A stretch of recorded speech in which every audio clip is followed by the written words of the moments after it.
The rustle of paper filled the room as the lawyer unfolded the will. His voice was calm, almost detached, as if the words he was about to read carried no weight. But for me, they would cut deeper than any blade.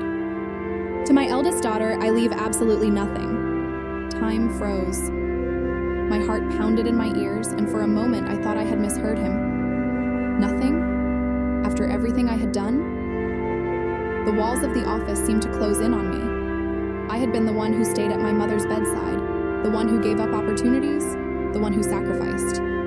Yet with a single sentence, she erased me. I scanned the faces of my siblings. Daniel, my mother's favorite, tried to hide a smirk. My younger sister avoided my gaze, her eyes heavy with a mixture of pity and relief. The air grew thick with silent judgment. Anger, disbelief, grief, they all collided inside me. How could she? How could my own mother deny me not just money or property, but recognition of everything I had endured for her? The lawyer continued reading, his monotone voice carrying the weight of my family's fortune, but I could no longer hear. All I heard was the echo of those words, I leave her nothing. But fate doesn't end with a single sentence, and neither did my mother's story. What no one in that room knew, not even my brothers, was that she had left behind something hidden, a piece of truth buried in silence, a secret she never intended to vanish with her. Before I continue, please like this video, subscribe, and tell me in the comments where you're watching from. Because the day I thought I was left with nothing was the day I discovered a letter that proved her wrong, and it would change everything. My family was never simple. On the outside, we looked like the picture of unity, holiday dinners, polite smiles, the occasional family photo where everyone pretended to be happy. But beneath the surface, there were fractures, old wounds that never healed. As the eldest, I had always been the one expected to sacrifice. I was the responsible daughter, the one who helped my mother when she was sick, who gave up nights out with friends to stay home and care for her. My father, before he passed away, often told me, "You're the glue that holds this family together." And I believed him. But my mother, she saw things differently. She adored Daniel, my middle brother. To her, he could do no wrong. Every achievement of his was celebrated like a triumph, while mine were brushed aside as if they were nothing more than duty. When he barely passed his classes, she blamed the teachers. When I earned scholarships and awards, she shrugged as if it was expected. My younger sister, Emily, floated between us, sometimes close to me, sometimes drawn into Daniel's orbit. She never chose sides, but her silence often hurt more than open betrayal. When my father died, everything shifted. His death left a void, and with it came questions about money, property, and the old family house. My mother suddenly carried all the authority, and with her favoritism unchecked, the imbalance grew unbearable. Still, I believed that when her time came, she would remember. She would recognize all that I had given up. I wasn't expecting riches, but at least fairness, a piece of the home I grew up in or part of the land my father worked so hard for. But the will destroyed that fragile hope. Daniel inherited the family house, the place filled with every memory of my childhood. Emily received a piece of land worth far more than she even realized, along with investments carefully tucked away. And me? The lawyer's words left no room for doubt. I was cut out entirely. It wasn't just about money. It was about legacy, recognition, and the cruel confirmation of something I had always feared, that my mother never truly valued me. The bitterness in the room was suffocating. Daniel leaned back, smug, already claiming victory. Emily avoided my eyes, guilt shadowing her face. And me? I sat there numb, wondering how a lifetime of loyalty could be erased with ink on paper. Yet even then, I felt there had to be more. My father was a man who believed in fairness, and my mother, no matter her flaws, had once promised me, "One day, you'll see I never forgot you." That promise haunted me as I left the lawyer's office. At the time, I thought it was just another broken vow, but I didn't know the secret she had left behind. Memories came flooding back in the days that followed the reading of the will. Some were small, almost insignificant, but together they painted a clear picture, one I had been too blind, or maybe too hopeful to fully see. I remembered the time when Daniel accidentally shattered one of my father's prized antiques. My mother had turned to me, anger flashing in her eyes. "Why weren't you watching him?" she demanded. I was 12. Daniel was 9. Somehow the blame was mine. Years later, when I earned a scholarship to a prestigious university, my mother's response was cold. "That's good. Less money we'll have to spend on you." Yet when Daniel struggled with his grades, she quietly paid for private tutors and later his college tuition, insisting he deserved a chance. Emily often stayed quiet through it all. She was sweet but timid, and I don't think she ever wanted to be caught in the middle. Still, her silence hurt. It was as if she accepted the imbalance as normal, while I kept carrying the weight of resentment. The financial disparities were always clear. If Daniel needed money, he got it. If Emily wanted something, she would eventually receive it. When I needed help, the answer was always, "You'll figure it out. You're strong." Strength, it seemed, was my only inheritance. And then there were the promises. Whispered words from my mother when she was ill. "Don't worry, one day you'll be rewarded for everything you've done." I clung to those words. Through the long nights when I stayed by her side, through the days when I worked double shifts to cover bills, I believed her. But the will shattered that belief. It wasn't just about losing money or property.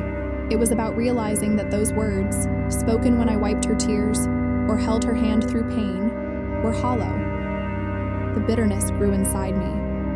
I found myself replaying scenes from my childhood, each one a piece of evidence in a trial where I was both judge and victim. Daniel, standing proudly beside her, soaking in her praise. Me, fading into the background, invisible except when something went wrong. I wanted to scream, to ask her why she never saw me, why she never gave me even a fraction of the love she poured into Daniel. But she was gone, and all I had left was silence, and the cruel confirmation that I was, in her eyes, worth nothing. Yet deep inside, something felt unfinished. My father had always believed in fairness, in balance. Could he really have left nothing for me? Could my mother truly erase me so easily? The thought gnawed at me. And then I remembered her last words before she passed. "Forgive me. One day you'll understand." At the time, I thought it was the delirium of sickness, but maybe it was something else. The tension in the lawyer's office didn't end with the reading of the will. Just as Daniel began boasting about the house now being his, the lawyer hesitated. He shuffled through his papers, his expression shifting from routine professionalism to something more cautious. "There is one more item," he said, his voice low. The room fell silent. Emily looked up, her eyes wide. Daniel frowned. I held my breath. The lawyer reached into his folder and produced an old, yellowed envelope, sealed with fragile wax that looked as though it could crumble at any moment. My name was written across the front in shaky, almost desperate handwriting. "This was found among your mother's personal belongings," he explained. "It is not part of the official will, but she requested it be delivered to you." My fingers trembled as he handed it over. The weight of that envelope was heavier than gold, heavier than any property or land. For a moment, I couldn't open it. Daniel's voice broke the silence. "Well, open it," he snapped, his tone sharp, edged with impatience. Emily whispered, "Maybe it's an apology." The lawyer leaned forward slightly. "I advise you to read it now. It may provide context." With shaking hands, I peeled open the seal. Inside was a folded letter, the ink slightly faded, but the words clear. "My dearest daughter, if you are reading this, then I have failed you in life. There are truths I never had the courage to say out loud." My chest tightened. Tears blurred my vision, but I forced myself to keep reading. She confessed regrets. She admitted mistakes. And then she wrote something that made my heart stop. "What you were denied today was not by accident. It was by manipulation. Daniel convinced me that you did not need anything, that you had always been strong, that others deserved more. I was weak. I listened to him when I should have defended you." I gasped. Daniel's face turned red, his jaw clenched. "That's a lie!" he shouted, slamming his fist against the armrest. Emily whispered again, this time trembling. "Is it true? Did you do this, Daniel?" I kept reading, my hands gripping the paper so tightly it almost tore. My mother had revealed not only Daniel's influence, but also a secret she had kept hidden for years. There is something left for you, though not written in the will. It is yours, and yours alone. Follow the instructions in this letter, and you will understand. The room erupted. Daniel protested loudly, Emily begged for calm, and the lawyer tried to restore order. But I sat frozen, the letter in my hands, knowing that my mother had just pulled me into a mystery that would shatter everything we thought we knew. If you're still with me, I whispered to myself, stay until the end. The truth will shock you. The letter didn't end with a confession. It carried instructions, cryptic and deliberate, as if my mother had known her words would ignite a storm. Look inside the wooden chest at the back of my closet. Beneath the lining, you'll find what belongs to you. Do not trust anyone until you see it with your own eyes. The words burned into me. My hands shook as I folded the letter back into the envelope. For a moment, I couldn't speak. Daniel broke the silence first. This is ridiculous. She was old, confused. You're really going to believe this nonsense? His voice was loud, but there was fear hiding behind the anger. Emily whispered, why would she write your name then? Why only you? I didn't answer. I couldn't. My mind raced, replaying the nights I had sat beside my mother's bed, hearing her murmur things I never understood. Could this be what she meant when she told me, one day, you'll see I never forgot you? That night, I went back to her house. The room still smelled faintly of her perfume, mixed with dust and emptiness. My steps echoed as I walked to her closet, my heart pounding. And there it was, the wooden chest, heavy and old, tucked into the corner as if it had been waiting for me all along. I pulled it forward, my hands trembling as I searched for the hidden compartment. For a moment, panic set in. What if the letter was just a cruel illusion? What if there was nothing? But then my fingers felt the uneven edge beneath the lining. I tugged, and the false bottom lifted. Inside was a smaller box, wrapped carefully in faded cloth. Alongside it, another envelope. I opened it with bated breath. If you are holding this, then I kept my promise. This is your father's gift to you, untouched, preserved. I failed you in life, but I will not fail you in death. Tears blurred my vision as I held the box. Inside were documents, keys, and bank statements, proof of a fortune my father had quietly set aside in my name. Investments that had grown for years, assets I never knew existed. The truth hit me like lightning. My mother had hidden it, keeping Daniel from seizing control, keeping Emily from being used as a pawn. She had left me nothing in the will, yes, but she had left me everything in secret. The next day, when I returned with the documents, the room erupted. Daniel's face twisted with rage. This is forged! It can't be real! He screamed, lunging toward me. The lawyer stepped in, calm but firm. These are legitimate. Your father's signature is here. This account has been untouched for decades. Emily covered her mouth, tears spilling down her cheeks. She really did think of you, she whispered. The truth had cracked open the facade of my family. The inheritance battle was no longer about money. It was about betrayal, manipulation, and a mother's desperate attempt at redemption. The documents were undeniable. Bank statements, deeds, and a letter signed in my father's steady handwriting, all pointing to assets set aside exclusively for me. A portfolio of investments, properties I never knew existed, and an account that had grown over decades into a fortune far greater than anything listed in the will.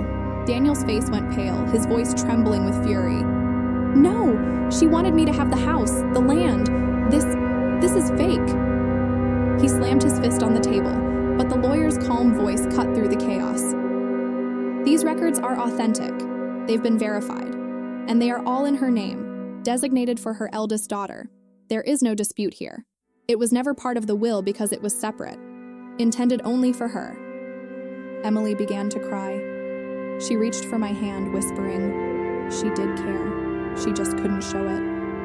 Her words pierced me deeper than any accusation Daniel could throw. I held the papers tightly, my breath uneven. My mother had denied me publicly, left me humiliated in front of everyone. But in private, she had ensured my security, my independence. She had proven that she hadn't forgotten me, that she hadn't abandoned me completely.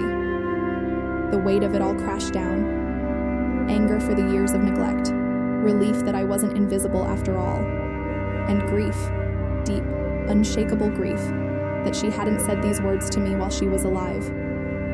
Daniel stormed out of the room, slamming the door behind him, muttering curses under his breath. Emily stayed, tears running freely, her voice shaking. "I'm sorry for not standing up for you before. I didn't know." I nodded, unable to speak. My throat burned with the weight of everything I had just uncovered. At that moment, I realized the inheritance wasn't about money. It was about truth. My mother had failed me in life, but in death, she had left me a final, fragile attempt at redemption. For years, I had carried the belief that I was unwanted, unloved, that all my sacrifices had been meaningless. But this letter, these documents, this hidden fortune, they told another story. A story of regret, of guilt, of a mother trying, in her final breath, to make things right. I didn't feel victorious. I didn't feel triumphant. I felt free. Free from the chains of doubt. Free from the silence of being overlooked. If this shocked you, hit the like button. More unbelievable stories are coming. In the weeks that followed, the storm began to settle. My siblings and I barely spoke. Daniel refused to accept the truth, his bitterness poisoning every conversation. Emily tried to reach out, but even she carried the guilt of years spent in silence. I moved forward quietly, holding on to the documents my father had prepared and the letter my mother had written. They became more than proof of wealth. They were proof that I hadn't been forgotten. Proof that despite everything, my mother had known my worth in the end. The money gave me freedom. I no longer had to fight for scraps, no longer had to carry the constant weight of survival on my shoulders. I could finally breathe, finally dream without the shadow of financial fear. But more than that, the truth gave me closure. For so long, I believed I was invisible to her, that my sacrifices had been erased, my devotion unacknowledged. But her letter told me otherwise. It admitted her failures, yes, but it also carried her remorse, her attempt at redemption. She had chosen to protect me in her own way, even if it was hidden, even if it came too late for words between us. I still think of her often, sometimes with anger, sometimes with sorrow, but more and more with acceptance. Because even though she left me nothing in the eyes of the world, she left me everything in the secret she chose to share. That's the thing about inheritance. It isn't always about houses, land, or money. It's about truth. It's about the legacies of love, betrayal, forgiveness, and regret. It's about the things we carry long after the paper is signed and the lawyers have gone home. My mother's decision tore my family apart, but it also set me free. She proved me wrong in ways I could never have expected, and she proved herself wrong too. Heritage can divide, it can wound, but in the end, the truth always finds its way to the surface. So I ask you, what would you do if you were in my place? Would you forgive, or would you let the betrayal define you? Don't forget to like, subscribe, and tell me in the comments where you're watching from. And if you want more shocking inheritance stories, keep watching this playlist. You won't believe what comes next.